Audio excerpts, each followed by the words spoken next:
Come on. Spontaneous views. This is part 3. Angie Stone. What happened to Angie Stone? I'm going to get right into it. You know how these videos be. I concluded last week, part 2, with the testimony from Stone Paxson. I'm going to continue with that. I'm going to get into the autopsy findings from the Sun. And if we have any more time, I got another video loaded up for you. But we know how these go. I kind of go through the videos.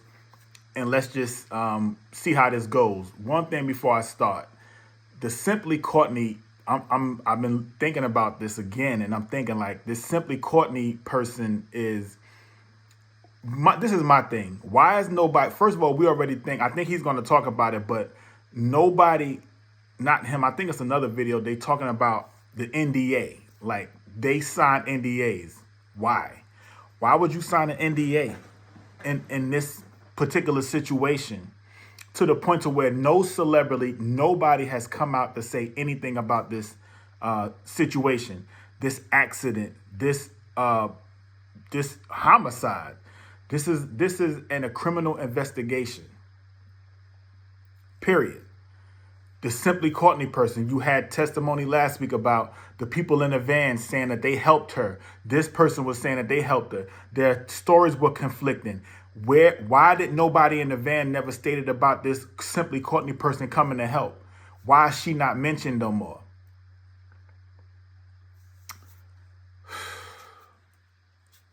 I'm throwing y'all to do something because I'm trying to piece myself out of this whole situation. Let's go. We about to do, this is part 3. This is going to be the continuation of Stone Paxson, and then we're going to, keep going. Now, you guys, and this is coming within the circle. I'm not telling you nothing. I'm not saying allegedly or none of that. This is coming within the circle. Now, there's an argument. Now, there's an inner argument on who rented the Sprinter. What person? Now, this person is saying they weren't the ones to rent the Sprinter. Everybody's retracting and backing up on this shit, right?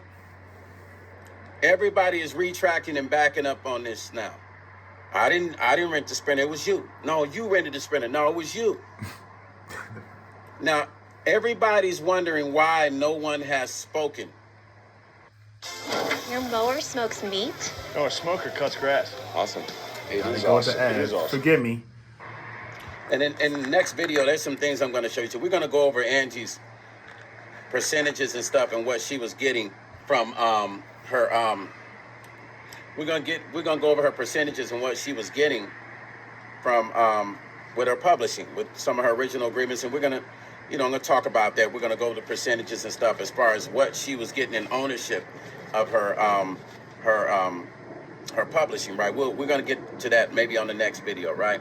But I'm gonna finish this out a little bit. So there's the argument within the circle, right, about who rented that Sprinter. Now, the said person that I know that has something to do with renting of the Sprinter, the same said person that said the dude said that she was tripping. It's almost like she was mad that the dude brought his girl to the hospital, or the girl showed up, because that's what she said.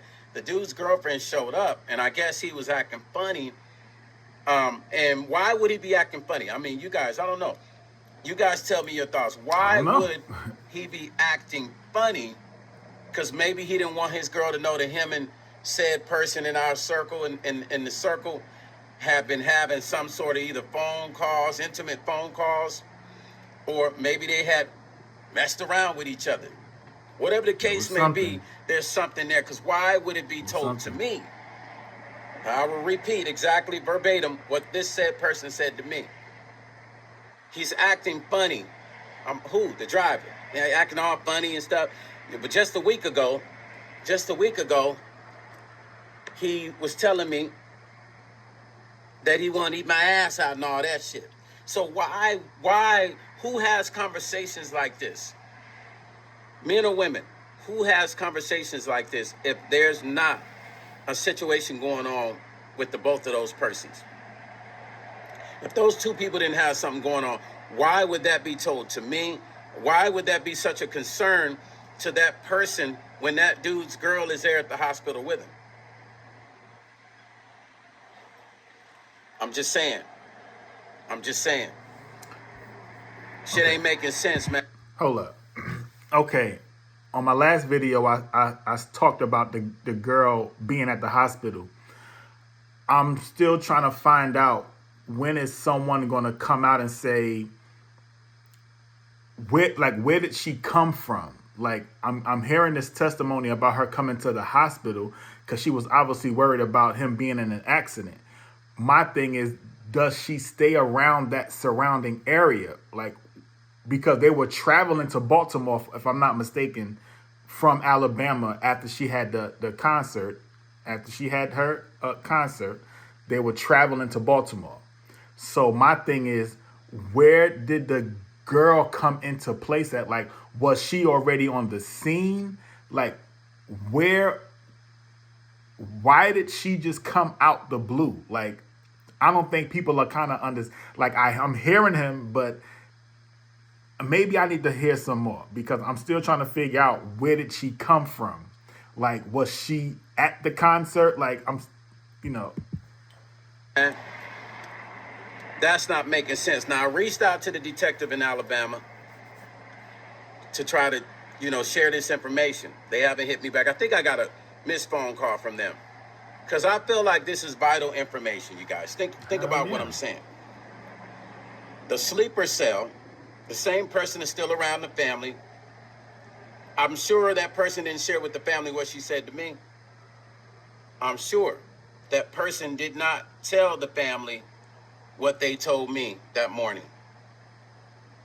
Yeah. And the crazy part about this person is, the same time after we were talking that whole day, because we were back on the phone again, they drove back out to the location for themselves. I don't know why.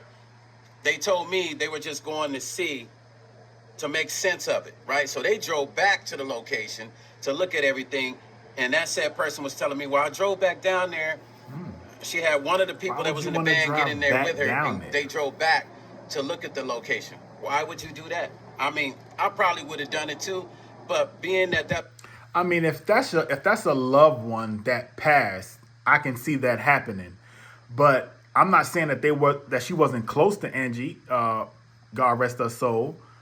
I'm not saying that she wasn't close to her, but for you to want to go back to the scene is a little ironic. Almost like you're trying to go back and make sure nothing dropped or like there's no other evidence out there. Like, which would be kind of hard because I'm pretty sure the police would have scanned.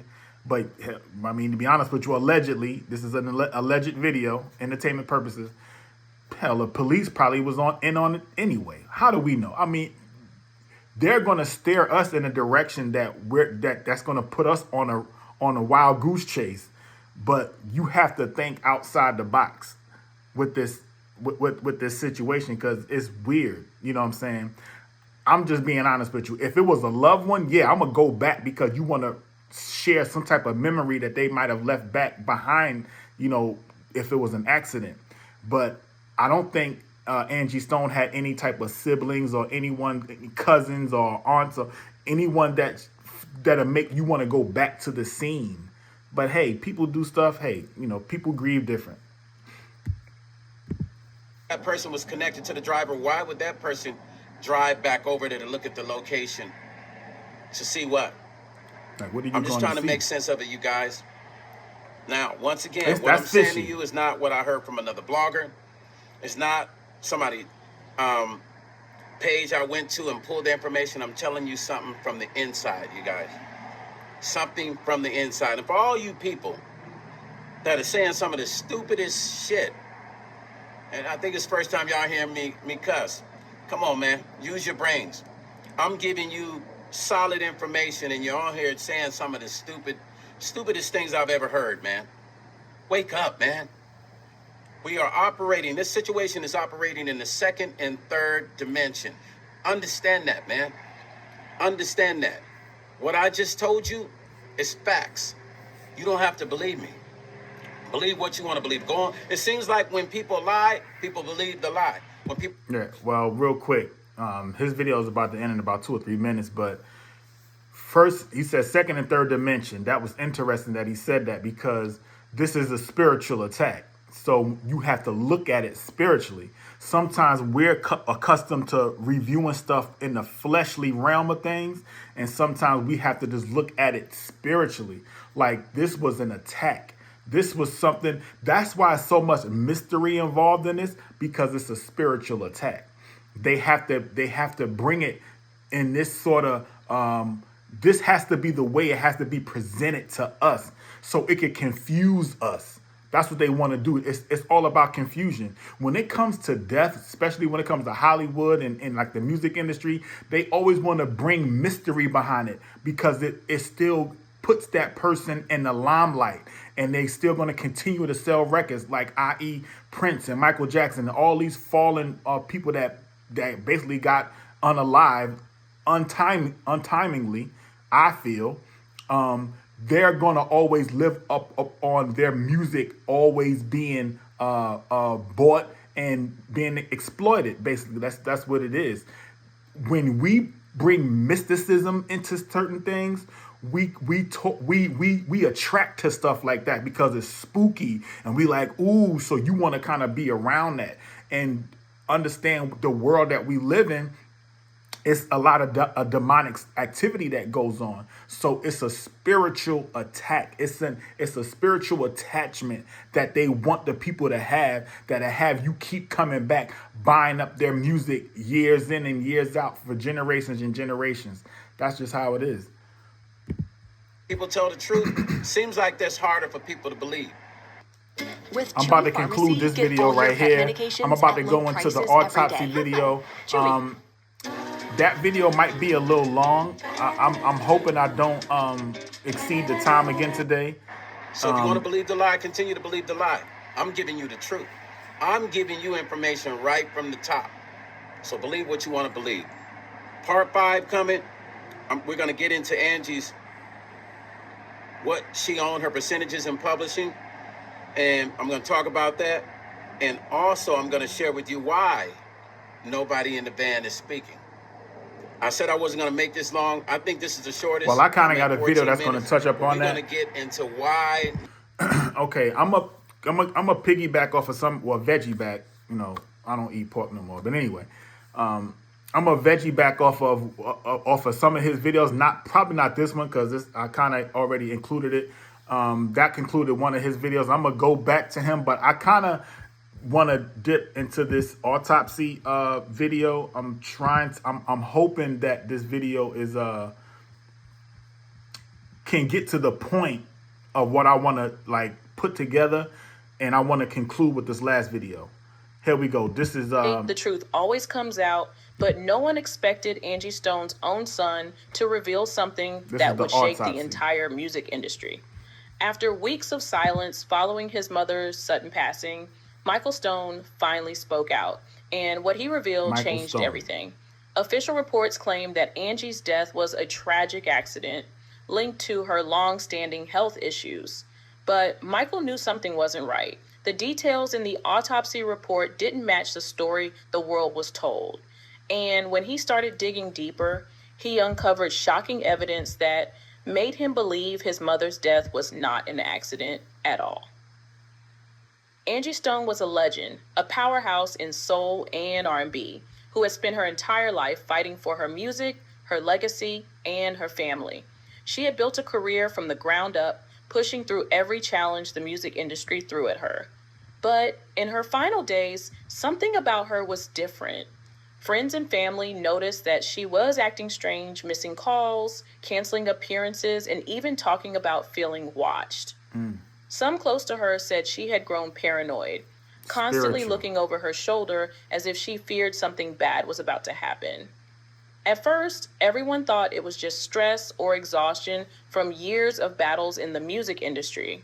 But after her death, those little signs started to look like warning signals that had been ignored. Michael, who had been by his mother's side for years, couldn't shake the feeling that her death wasn't as simple as the official story made it seem. The night before she passed away, Angie confided in him, saying she felt something terrible was coming. She told him there were powerful people in the industry who wanted her silenced. She had spent years speaking out about royalty theft, mistreatment of artists, and shady backroom deals that robbed her of millions. And just when she was ready to expose it all, she was gone. But here's where it gets even more disturbing. When Michael saw his mother's autopsy report, things didn't add up. The official cause of death was listed as a medical complication, something easy to believe considering her history with diabetes. Hold up. How can the initial autopsy report be concluded with basically natural causes because she was diabetic? Being diabetic has nothing to do with this crash. She supposedly was in a van and it flipped multiple times and she was injured. Allegedly, after the van flipped, an 18-wheeler somehow impeded in her path. And from what we're hearing, which is kind of a vague news, we don't really know, that this 18-wheeler allegedly unalived Angie Stone when she was on the side, which is, it's still, but again, there's no reporting, there's no nothing that's coming out. So anyway, to get back to the autopsy, how can the initial autopsy be anywhere related to anything outside of any type of bodily trauma? Like, come on, man. And high blood pressure. But one look at the toxicology report told a different story. Traces of sedatives and an unknown compound were found in her bloodstream, substances that Angie never used and had no prescription for. Michael knew every medication his mother took. He had been helping manage her health for years. So how did these mysterious substances get into her system? And that wasn't the only red flag. There were bruises, deep tissue bruises on her arms, wrists, and even her neck. And not the kind that happened from a simple fall, but No, that can be puncture wounds. This is getting, man. Kind that forensic experts say are consistent with someone being forcibly restrained. Michael's mind went back to the conversation he had with his mother just days before she died. She was being held down so they can inject her with something, allegedly. Why would she have all of these stuff in her blood? These, what they say, I forgot the name of it. Sedatives, I forgot the name of it. But why would she have all of that in her bloodstream? Stuff that's outside of it was foreign to Angie as far as her taking that stuff. Whatever it is, they obviously not going to mention it. But what's going on? Why did she have all this other stuff in her bloodstream and she has wounds on her that showing that a sign of a struggle? Proof is in the pudding, but hey. Every time I speak up, something happens. A contract disappears, a deal falls through, or I get a warning call telling me to stay in my lane. At the time, he thought she was just venting about her struggles with the industry. Now, he wasn't so sure. What if she wasn't just being paranoid? What if she had been silenced? For real? The more Michael looked into the circumstances of his mother's passing, the more disturbing things became. This wasn't just about one artist's death. This was about something much bigger, a pattern of silencing artists who dared to speak out. And when he tried to push for more answers, things took an even darker turn. Michael wasn't going to let this go. His mother had spent her life fighting, and now it was his turn to fight for her. He decided to dig deeper, reaching out to independent medical experts to review Angie's autopsy report. What they found left him stunned. The bruising patterns, the sedatives in her system, the missing hours in her timeline, it all pointed to one thing. Angie Stone's death was not natural. It wasn't just a tragic medical emergency. Pause. Missing hours? On my part 2, I stated that I don't even know if she was even in the van. How do we know that this Simply Courtney person wasn't there to transport? Like, I can be thinking way outside the box, but when they mention missing time, like, what are we talking about missing time? Because I'm going to be honest with you, from Alabama to Baltimore, that's a nice little ride. For them to be wanting to do that right after a concert. But I know she had to be there because she was supposed to be going to perform at a halftime show at a basketball game. So I'm not saying that that's not the route that they were taking, but I'm pretty sure from Alabama, there's multiple routes that you can take. And on some of those routes, there can be some type of devilish things going on these certain routes. But hey, I don't know. I'm about to not conclude, but I'm about to finish this one out anyway. That's basically what I'm saying. Someone had interfered. But before Michael could go public with these findings, he noticed something even more alarming. The official reports were sealed, not just closed, but locked away, as if someone didn't want them to be examined. The media coverage surrounding Angie's death was strangely quiet, with major news outlets barely mentioning anything beyond the initial accidental death report. That's when Michael realized this wasn't just about his mother's passing. This was about controlling the narrative. Someone wanted this case buried before anyone could start asking real questions. That's why they did the autopsy so fast. But Michael refused to let that happen. He hired a private pathologist for a second autopsy, and what they uncovered was even more disturbing. The new examination confirmed his worst fears. Angie's body showed signs of prolonged stress and possible suffocation, details that were completely missing from the official report. Wow. According to the private pathologist, the evidence suggested that her ability to breathe had been restricted in a way that was inconsistent with natural causes. Wow. But here's where it gets even darker. Michael started looking into who had access to Angie in her final hours.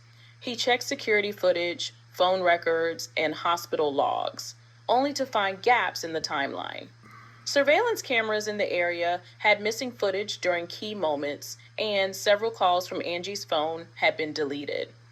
Even stranger, when Michael requested her full medical history. We don't have to. I can kind of conclude with the rest of this. I kind of already know what's about what they about to find. It's basically they had to do another autopsy. They found a lot of stuff in her system. What I want to conclude from this, what she was going to get to, is that they were trying to stop the industry, the elite were trying to stop her son from doing these, proceeding further with trying to figure out what really happened to his mother.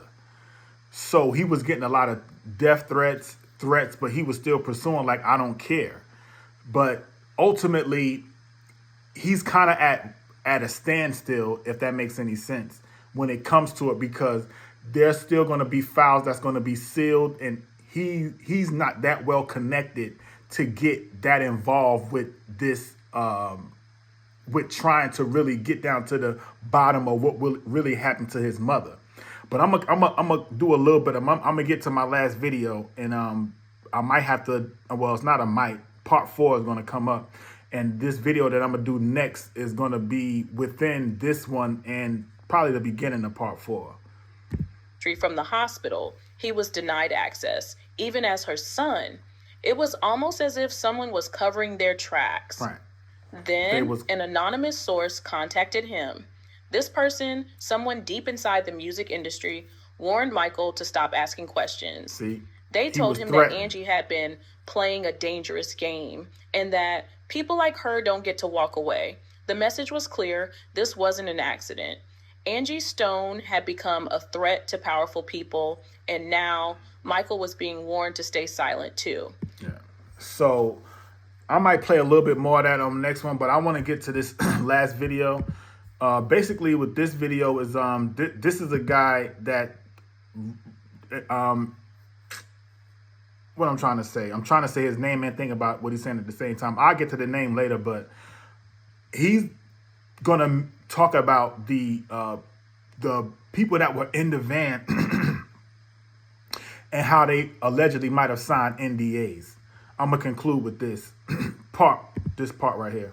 Of the accident, we haven't had no interviews from the people that was in the van. We haven't even heard from the Let's go back. But every agreement, the attorneys, these people signed an NDA, but you have to sit back and think and use your common sense. Ever since March 1st, we haven't had no real investigation on this case. We haven't had no professional photos of the accident. We haven't had no interviews from the people that was in the van. We haven't even heard from the truck driver or the trucking company. And I know why, because everyone in that van that day knew that Angie Stone was gonna die. Wow. And see, that's the cold part. Remember the lady on TikTok that said that she pulled over and then she went over to help Angie Stone out of the van? Guess what? She wasn't lying. But the part that a lot of people don't know is she did it on purpose. She pulled Angie Stone out of that van once it flipped over on purpose, and she isolated her on purpose away from everybody. So that truck hit Angie Stone and the truck hit the van. Everyone else in that van was not hit by the truck. That's the part they not talking about. Okay, I'm gonna conclude with that. That's heavy right there. I want to get back to the NDA. I'm gonna conclude with the NDA, and my part 4. I'm gonna finish this up, and I'm gonna get into some basically the same thing. I'm gonna talk about I'll Be Sure, how he's talking about feeling threatened. But let me just conclude with the NDA. The day after this happened, you're telling me that people signed an NDA to not discuss what? What are you trying, not, I don't want to say you're trying to hide, because obviously you were instructed to sign an NDA. My thing is why? So right off the bat, we will never get the true story about what happened. This goes back to the mysticism talk. We're never going to get the true side of what's going on with this because they signed NDAs. And to me, you just negated everything that can possibly assure that the family is rewarded in the proper way or given a comfort of mind about what happened. What happened to Angie? What happened to Angie? Part 3. Part 4 coming up. Come on, come on. Spontaneous Views.